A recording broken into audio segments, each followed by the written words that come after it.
आणि या क्षणाच्या आणखी एक ब्रेकिंग न्यूज। राष्ट्रवादी काँग्रेसचे शरद पवार गटाचे नेते जितेंद्र आव्हाड यांच्यावरती पुण्यात गुन्हा दाखल करण्यात आलेला आहे। हिंदू धर्मीयांच्या भावना दुखावल्या प्रकरणी रावण यांच्यावरती विश्रामबाग पोलीस ठाण्यामध्ये गुन्हा दाखल करण्यात आल्याची मोठी बातमी। पुणे शहर भाजपचे शहराध्यक्ष धीरज घाटे यांनी स्वतः जितेंद्र आव्हाड यांच्या विरुद्ध तक्रार दाखल केलेली आहे। श्रीरामाबद्दल केलेल्या विधानावरून आव्हाड यांच्यावरती हा गुन्हा दाखल करण्यात आलेला आहे। विकी घई आमचे प्रतिनिधी या संदर्भात अधिक माहिती देत आहेत। विकी, खरं तर श्रीरामाबद्दलचं वक्तव्य आणि त्यावरून उमटणारे पडसाद आपल्याला पाहायला मिळतात, मात्र पुण्यामध्ये थेटपणे आव्हाडांच्या विरोधामध्ये गुन्हा दाखल झालेला आहे। काय सविस्तर माहिती आहे?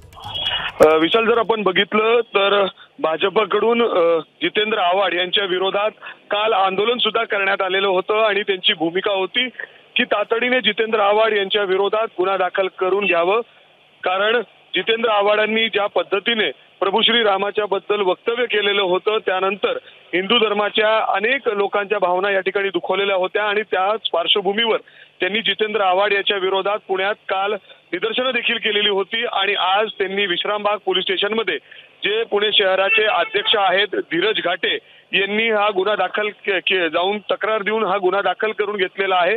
जर आपण बघितलं तर अशा पद्धतीने थेट आता जितेंद्र आव्हाड यांच्या अडचणीत कुठेतरी भर पडलेली आहे आणि अशा पद्धतीने त्यांच्या विरोधात हा गुन्हा पुण्यातील विश्रामबाग पोलीस स्टेशनमध्ये दाखल करण्यात आला आहे। विशाल, नक्कीच धन्यवाद आपण दिलेल्या सविस्तर माहितीसाठी। तर धार्मिक भावना दुखावल्याचा आरोप करत जितेंद्र आव्हाड यांच्यावरती आता गुन्हा दाखल झालेला आहे पुण्यात।